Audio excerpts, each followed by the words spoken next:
Welcome to the Prayagraj institute. आज हम लोग बात करेंगे रसायन विज्ञान से संबंधित अति महत्वपूर्ण प्रश्नों के बारे में।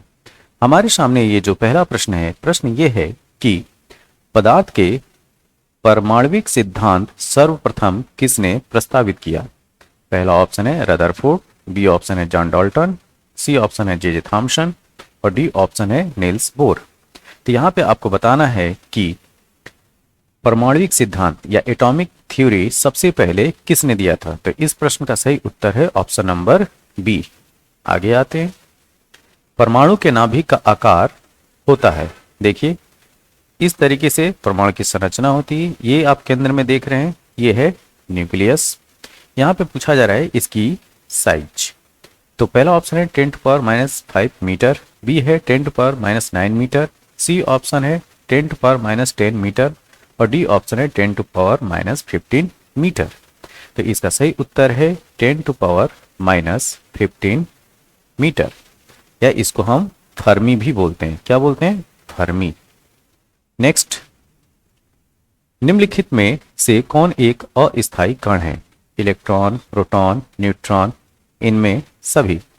इसका उत्तर है सी, न्यूट्रॉन। नेक्स्ट, निम्नलिखित में से कौन सा एक किसी तत्व के परमाणु क्रमांक को सबसे सही निर्धारित करता है? प्रोटॉनों की संख्या, प्रोटॉनों और इलेक्ट्रॉनों की संख्या, आयनों की संख्या और डी ऑप्शन है न्यूक्लियनों की संख्या। इसका सही उत्तर है प्रोटॉनों की संख्या। ध्यान दीजिए, एक उदाहरण से इसको समझते हैं। जैसे यह है सोडियम। सोडियम का परमाणु क्रमांक होता है 11 और परमाणु भार 23। तो यहां पे अगर आपसे पूछा जाए कि एटॉमिक नंबर कितना है, तो ये है 11। प्रोटॉनों की संख्या कितनी है, तो वो भी है 11। इलेक्ट्रॉनों की संख्या कितनी है, तो वो भी है 11।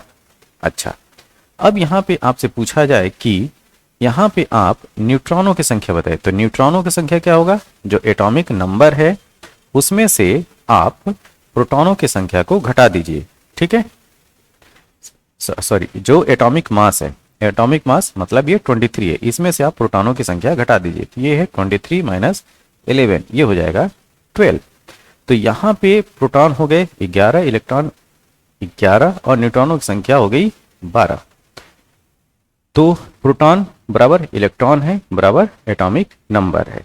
लेकिन जब आपसे पूछा जाए कि परमाणु क्रमांक को सबसे सही तरीके से निर्धारित क्या करता है, तो वह परमाणु में उपस्थित प्रोटॉनों की संख्या होती है।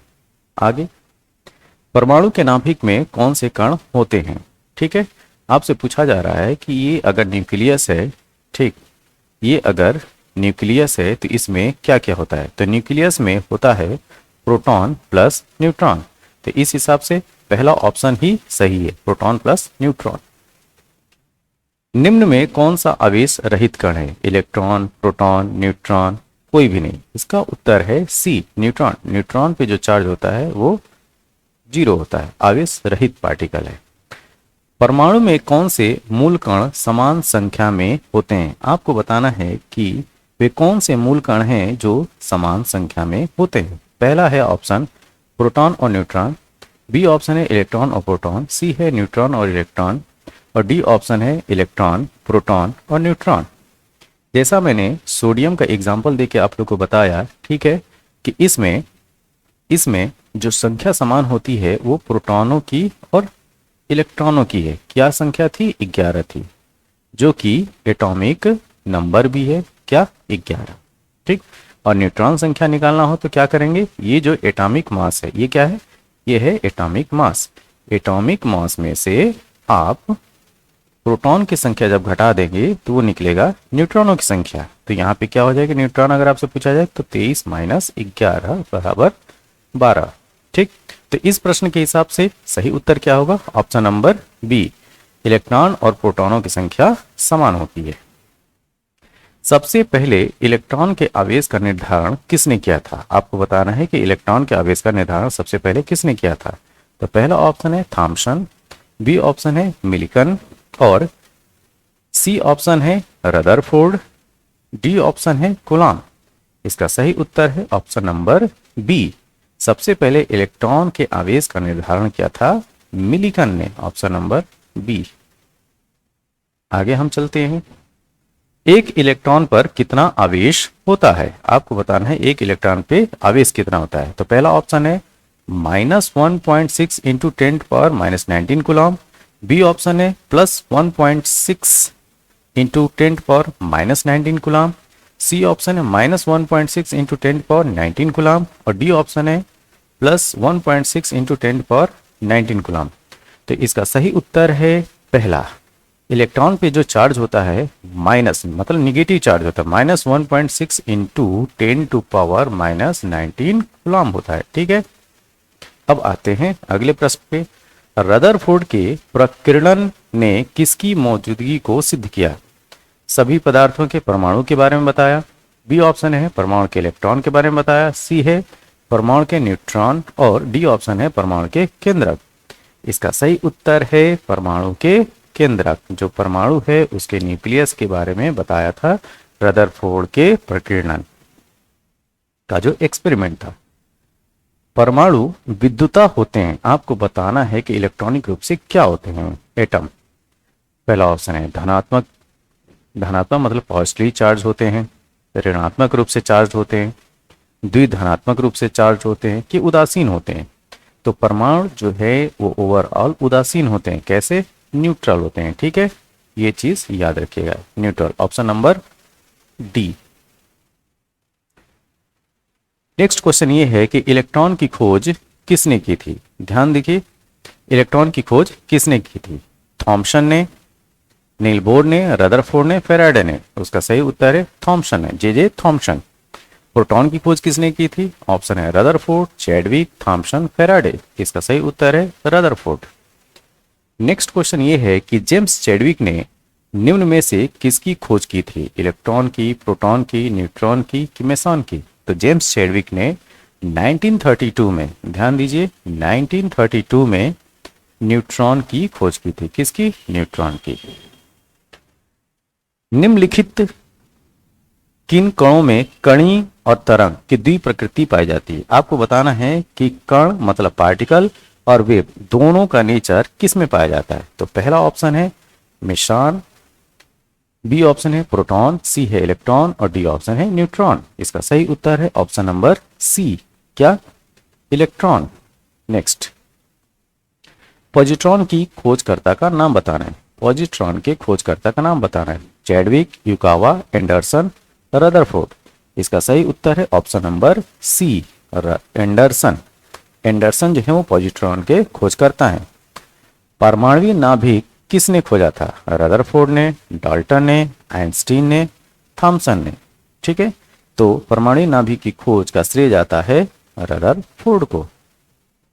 एक भारतीय वैज्ञानिक जिसका नाम एक विशिष्ट मूल कण के साथ जुड़ा है। ठीक है, तो पहला ऑप्शन है रमन, दूसरा है बोस, तीसरा ऑप्शन है चंद्रशेखर और डी ऑप्शन है साहा।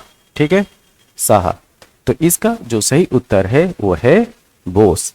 आप लोगों ने हिग्स बोसॉन का नाम सुना होगा, हिग्स बोसॉन। तो हिग्स बोसॉन में ये जो बोसॉन है वो बोस पे है। तो ऑप्शन नंबर बी। ठीक है, ऑप्शन नंबर बी।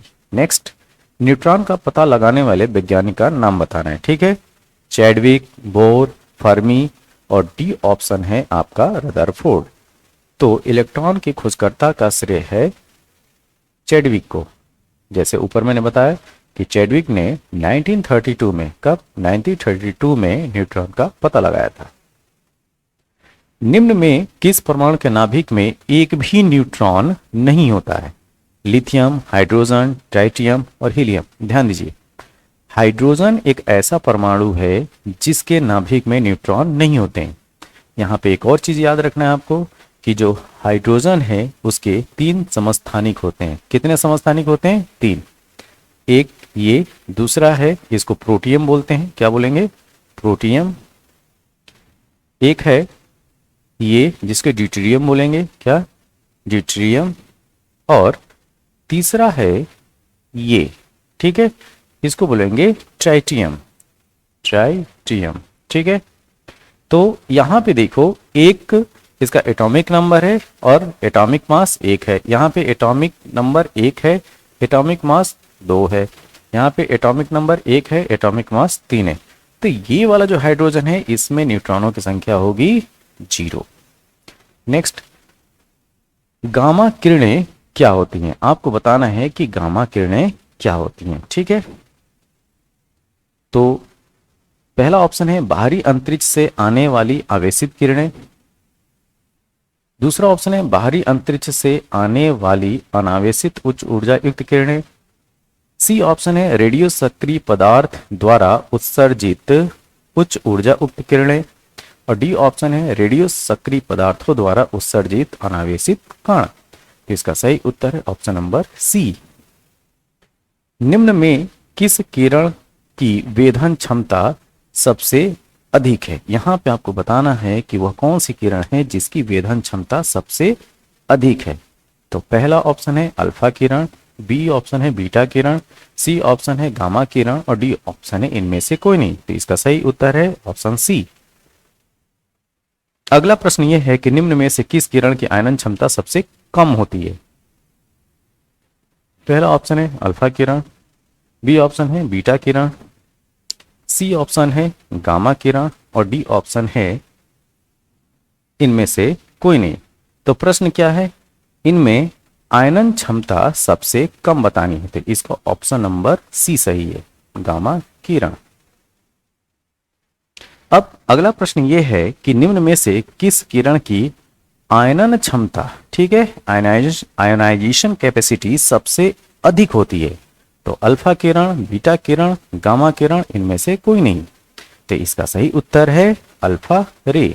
ठीक है, नेक्स्ट, समस्त रेडियोएक्टिव पदार्थ क्षय होने के बाद किसमें अंतिम रूप में बदल जाते हैं? ये आपको बताना है।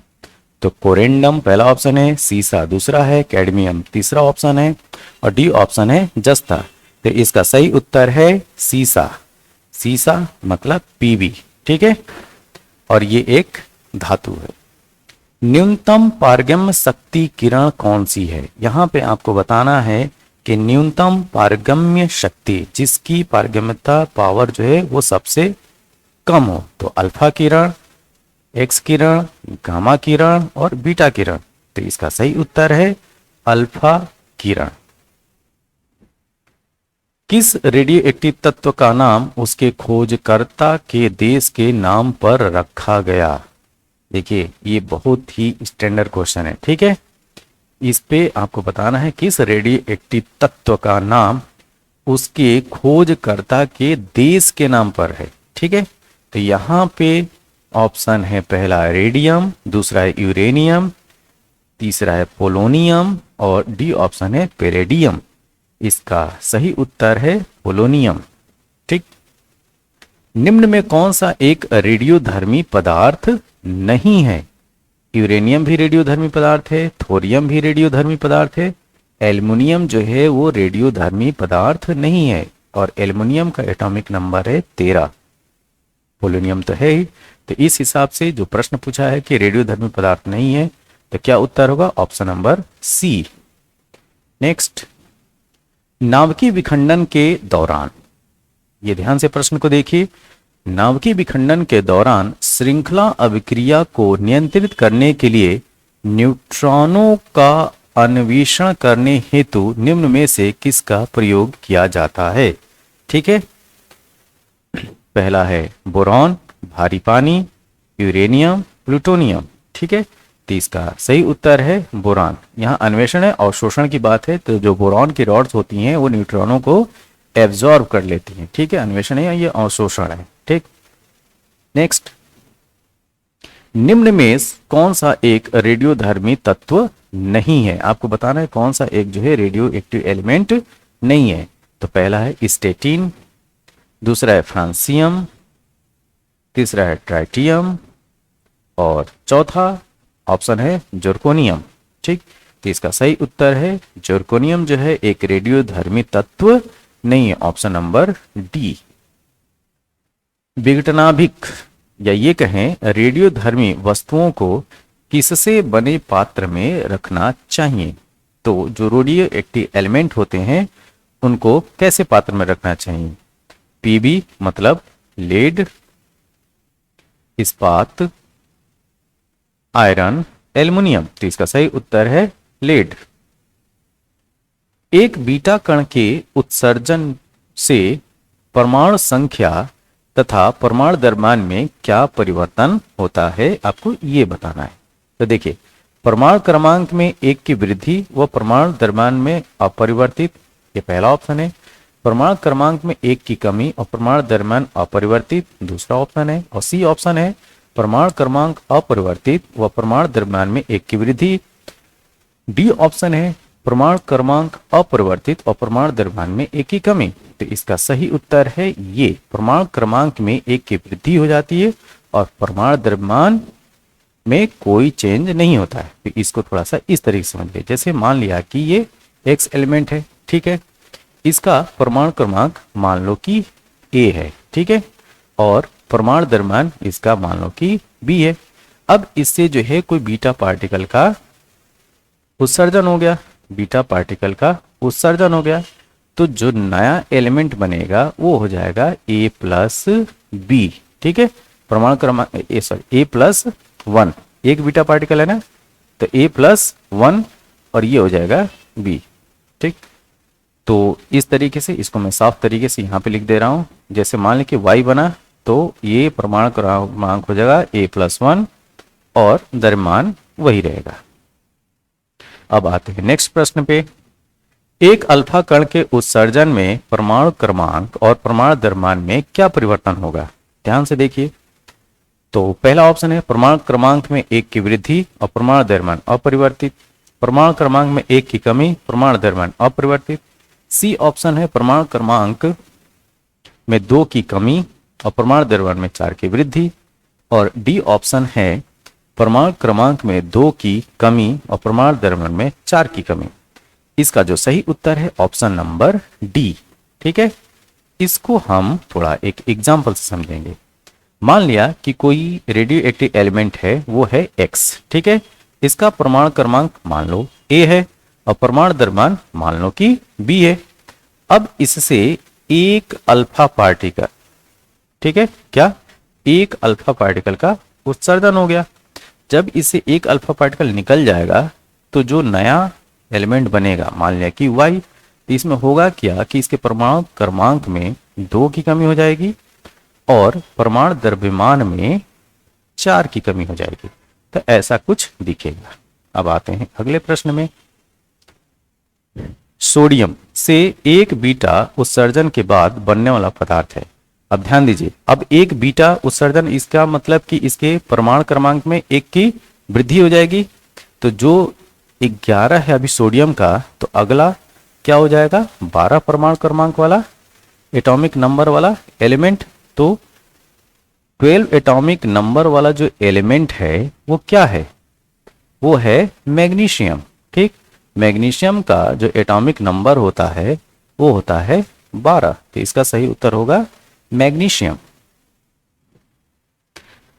ओके, यूरेनियम 236, इसको क्या पढ़ेंगे, यूरेनियम 236 किस में चेंज हो गया, यूरेनियम 224 में। इसमें आपको बताना है कि कितने अल्फा और कितने बीटा कण उत्सर्जित होंगे। ध्यान से इस प्रश्न को देखिए, ठीक है। इसमें पूछा जा रहा है कितने अल्फा और कितने बीटा कण उत्सर्जित होंगे। तो यहाँ पे देखो, इसके जो द्रव्यमान है एटॉमिक मास, तो उसमें कितने का चेंज हुआ, 236 से 224। मतलब अगर 236 में से 224 आप घटाओगे, 236 माइनस 224, ये हो जाएगा 12। तो अल्फा यहाँ पे आपको सीधे दिखाई पड़ रहा है कि 3 अल्फा का उत्सर्जन होगा। क्यों? क्योंकि एक अल्फा के उत्सर्जन से 2 एटॉमिक नंबर में कमी होती है और 4 एटॉमिक मास में कमी होती है। तो 3 अगर होगा, 3 अगर अल्फा पार्टिकल उत्सर्जित होगा तो एटॉमिक मास में 12 की कमी हो जाएगी, क्योंकि 3 गुणे 4 बराबर 12। तो एटॉमिक मास में 12 की कमी। तो एक तो कंफर्म हो गया कि कितने अल्फा पार्टिकल निकलेंगे, तो वो हो गए 3। अब अगर 3 अल्फा पार्टिकल निकल गए तो एटॉमिक नंबर में कितना कमी होगी, तो एटॉमिक नंबर में कमी जो होती है एक अल्फा पार्टिकल के उत्सर्जन से, वो होती है 2। तो 3 अगर उत्सर्जित किया है तो कितने अल्फा पार्टिकल, कितने एटॉमिक नंबर की कमी होगी, 3 दूना का 6। ठीक है, तो अब देखो यहाँ पे 92 से 87 हुआ है, तो एटॉमिक नंबर में जो कमी हो रही है वो कितनी हो रही है, 5 की। कितना, ध्यान दीजिए, इसमें जो एटॉमिक नंबर की कमी हो रही है वो 5 की, लेकिन जो 3 अल्फा निकल गए, ठीक, उसकी वजह से तो एटॉमिक नंबर में 6 की कमी हो गई। कितनी, 6 की कमी हो गई। तो अब हमें एक एटॉमिक नंबर जो है बढ़ाना है। ये जब एक एटॉमिक नंबर बढ़ाना है तो आप कितने बीटा पार्टिकल का उत्सर्जन करवाओगे, एक बीटा पार्टिकल का।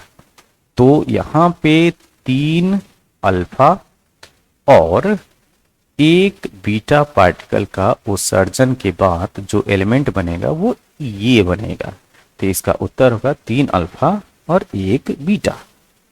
नेक्स्ट, यदि किसी रेडियोधर्मी पदार्थ की मात्रा को दुगुना कर दिया जाए तो रेडियोधर्मी क्षरण की दर क्या होगी। देखिए, अगर कोई रेडियोधर्मी पदार्थ है, अगर उसकी मात्रा आप कितनी भी घटाते हैं चाहे बढ़ाते हैं, उसकी जो रेडियो एक्टिव डीके है या रेडियोधर्मी क्षरण है उसके रेट में कोई चेंजेस नहीं होता है। तो इस हिसाब से उत्तर होगा अपरिवर्तित रहती है, ऑप्शन नंबर 1।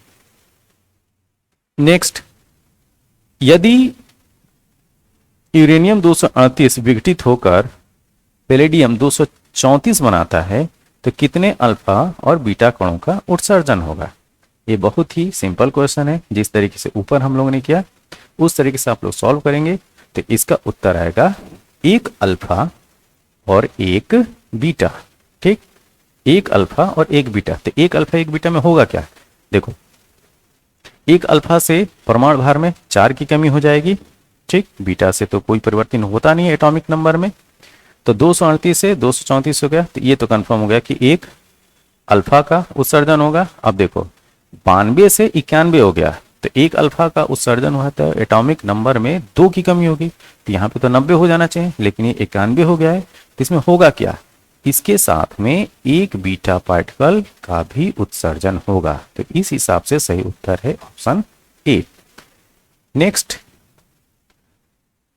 रेडियोधर्मी पदार्थ का जीवन काल 70 दिन का है। ठीक है, कोई रेडियो एक्टिव एलिमेंट है जिसका जो जीवन काल है वो 70 दिन का है, तो उसी पदार्थ का 1 ग्राम कितने दिन बाद 0.25 ग्राम रह जाएगा। ठीक है, तो इसमें जो है रेडियोधर्मी का जो जीवन काल, यहाँ इसकी अर्ध आयु समझिए। ठीक है, ये जो जीवन काल दिया है इसको अर्ध आयु, ठीक है, या ये कहें हाफ लाइफ, कितनी है, 70 दिन। तो जैसे मान ले कि ये 1 ग्राम है, 1 ग्राम जो है वो कितना शेष बचता है, 0.25 ग्राम, मतलब अपना 1/4। तो ध्यान दीजिए, अगर किसी एलिमेंट का, ठीक, रेडियोएक्टिव एलिमेंट का हाफ लाइफ अगर 70 है तो इसका मतलब ये हुआ, अगर 70 दिन है इसका मतलब ये हुआ कि वह अपनी प्रारंभिक मात्रा का 70 दिन में 1/2 हो जाएगा। ठीक, तो यहाँ पे पूछा जा रहा है कि वो 1/4 रह जाता है, या ये कहें 0.25 ग्राम रह जाता है, बात एक ही है। तो इसका मतलब ये हुआ कि एक हाफ लाइफ और चाहिए, तभी तो वो 1/4, क्योंकि 1/2 का फिर आधा करोगे तब तो 1/4 होगा। तो इसके लिए फिर कितना टाइम लगेगा, 70 दिन। ठीक है, तो 1 ग्राम से आधा ग्राम होने में 70 दिन लग गए। फिर इस आधा ग्राम को 1/4, या ये कहा जाए 0.25 ग्राम होने में 70 दिन लगेंगे। तो 70 दिन प्लस 70 दिन कितना हो गया, ये हो गया 70 + 70 = 140 ग्राम। ऑप्शन देखिए, यस, ऑप्शन नंबर 140 दिन। ओके, यदि किसी रेडियोधर्मी पदार्थ का अर्ध जीवन का हाफ लाइफ पीरियड 1 दिन हो तो 4 दिन के पश्चात उसकी प्रारंभिक मात्रा का कितना भाग शेष रह जाएगा। तो यहाँ पे हाफ लाइफ इसकी 1 है।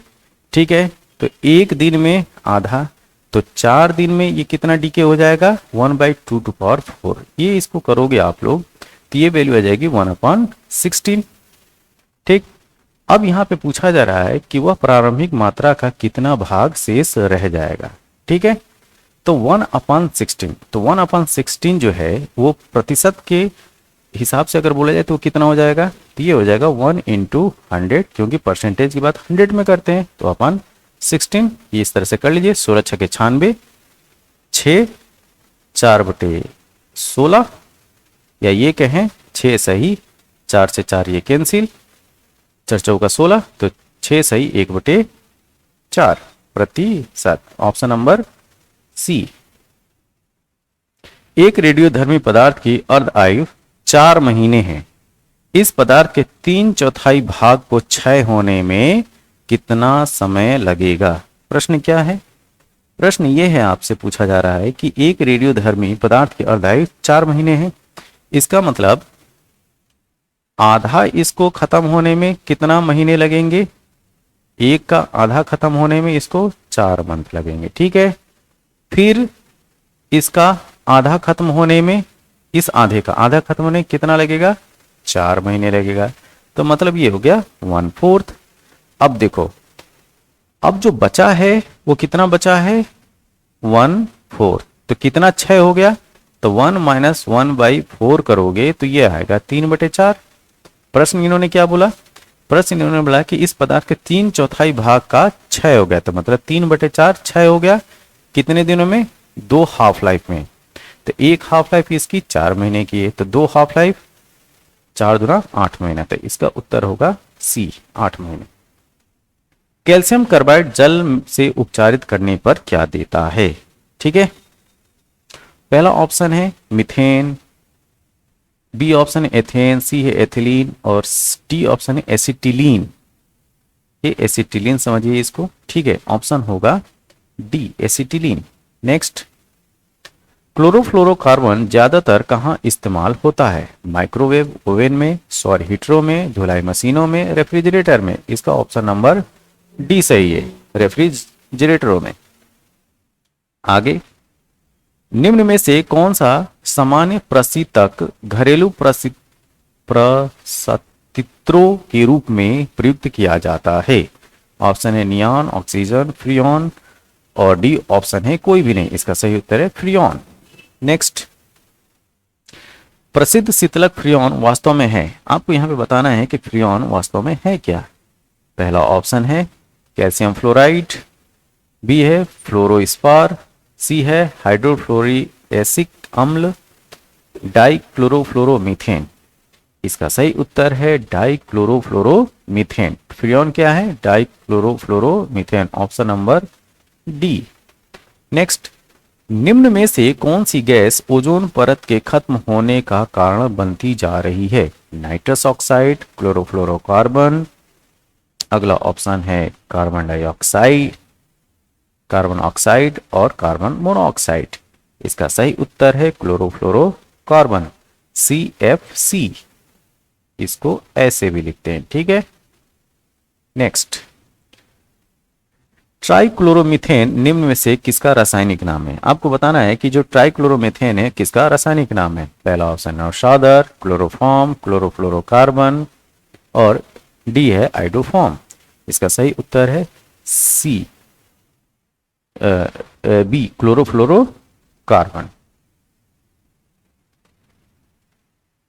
ट्राइक्लोरोमीथेन जो है वो है क्लोरोफॉर्म। ठीक है, CHCl3 की बात की जाएगी। ठीक है, नेक्स्ट, क्लोरोफॉर्म के संबंध में निम्न में से कौन सा कथन सही है। पहला द्रव ईंधन, दूसरा संवेदन हारक, तीसरा फॉसिन उत्पन्न करता है और चौथा ऑप्शन है अग्निशामक। इसमें बताना है कि कौन कौन से इसमें करेक्ट है। तो देखो, जो क्लोरोफॉर्म होता है एक ये संवेदन हारक भी है और फॉसिन गैस भी उत्पन्न करता है, तो इस हिसाब से ऑप्शन नंबर 2 और 3, option C. Next, carbon tetrachloride को और किस नाम से, किस रासायनिक नाम से जाना जाता है। ठीक है, कार्बन टेट्राक्लोराइड, तो कार्बन टेट्राक्लोराइड है क्या, CCl4। तो कार्बन टेट्राक्लोराइड को हम पायरीन के नाम से जानते हैं, ऑप्शन नंबर सी। बिजली से आग बिजली से लगी आग को बुझाने में प्रयुक्त होता है, क्या होता है? पायरीन अग्निशामक, झाग अग्निशामक, जल अग्निशामक, और डी ऑप्शन है सोडा अम्ल अग्निशामक। इसका सही उत्तर है पायरीन अग्निशामक। अगर बिजली से आग लगी है तो वहां पे इस्तेमाल करेंगे पायरीन अग्निशामक। नेक्स्ट, निम्न में से किस विलायक का प्रयोग कपड़ों की शुष्क धुलाई के लिए या ड्राई क्लीनिंग में किया जाता है? पहला ऑप्शन है क्लोरोफॉर्म, दूसरा है एसीटोन, सी ऑप्शन है एथाइल एल्कोहल, और डी ऑप्शन है कार्बन टेट्राक्लोराइड। इसका ऑप्शन है डी सही, कार्बन टेट्राक्लोराइड CCl4। सेल क्रिया ऑपरेशन में कौन सा एक एनेस्थेटिक एजेंट नहीं है? Nitrous oxide, acetone, chloroform, ether. ध्यान से देखिए प्रश्न को, सेल क्रिया ऑपरेशन में कौन सा एक एनेस्थेटिक एजेंट नहीं है? तो यहां पे उत्तर है एसीटोन। क्या? एसीटोन। एल्कोहल में अवयवी तत्व क्या है? Nitrogen, hydrogen, oxygen, carbon, hydrogen, oxygen, oxygen, carbon, nitrogen, और डी ऑप्शन है हाइड्रोजन, क्लोरीन और ऑक्सीजन। तो इसका सही उत्तर है कार्बन, हाइड्रोजन और oxygen, option number B. Next, निम्नलिखित में से किसको वुड स्प्रिट भी कहा जाता है? Methyl alcohol, ethyl alcohol, ethylene glycol और ग्लिसरॉल। इसका सही उत्तर है methyl alcohol, option number A. Methyl alcohol का आपको रासायनिक सूत्र बताना है। CH3OH पहला ऑप्शन, C2H5OH दूसरा ऑप्शन, C3H7OH तीसरा ऑप्शन, और डी ऑप्शन है C4H10OH। इसका सही उत्तर है CH3OH। एंटीफ्रीज एक मिश्रण है, ठीक ध्यान से देखिए, एंटीफ्रीज एक मिश्रण है एस्टिक अम्ल व जल का, फॉर्मिक अम्ल व जल का, मिथाइल एल्कोहल व जल का, इथाइल एल्कोहल व जल का। ठीक है, तो इसका सही उत्तर है मिथाइल एल्कोहल व जल का, ऑप्शन सी। जल में विलय है क्या? Ethyl alcohol, chloroform, carbon dioxide, carbon tetrachloride. ठीक है, तो जल में विलय क्या है? Ethyl alcohol. एल्कोहल जो होते हैं वो जल में विलय होते हैं। नेक्स्ट, शराब में उपस्थित रहता है, तो शराब में क्या उपस्थित होता है? Ethyl alcohol, B methyl alcohol, C acetic acid, और डी है क्लोरोफॉर्म। इसका सही उत्तर है ethyl alcohol, C2H5OH, ethyl alcohol. Next, alcoholic पेयों में होता है, ठीक है, एल्कोहलिक पेय में क्या होता है? Butyl alcohol, methyl alcohol, ethyl alcohol, propyl alcohol, तो ऑप्शन नंबर सी। नेक्स्ट, अन्न एल्कोहल के नाम से जाना जाता है। अन्न का मतलब फूड ग्रेन से जो तैयार होते हैं एल्कोहल, उनको किस नाम से जाना जाता है? ठीक है, तो methyl alcohol, ethyl alcohol, ethylene alcohol और ग्लिसरॉल। इसका सही उत्तर है एथिल एल्कोहल। अच्छा, अधिक मात्रा में इथाइल एल्कोहल का सेवन करने पर, ठीक है, इथाइल एल्कोहल या एल्कोहल शराब का सेवन करने पर किस अंग पे बुरा प्रभाव पड़ता है, ये आपको बताना है। तो पहला ऑप्शन है किडनी पर, दूसरा ऑप्शन है लीवर पे, सी ऑप्शन है हृदय पर, और डी ऑप्शन है आंत पर। ठीक है, तो ध्यान दीजिए, जो लोग एल्कोहल का सेवन ज्यादा करते हैं उनके लीवर ज्यादा डैमेज होते हैं, तो लीवर पे बुरा प्रभाव जो है एथिल एल्कोहल डालता है, तो ऑप्शन नंबर बी इसका सही है। ये वीडियो आपको कैसा लगा? जैसा भी लगा हो कमेंट बॉक्स में अपनी राय जरूर दें। तब तक के लिए थैंक यू, धन्यवाद।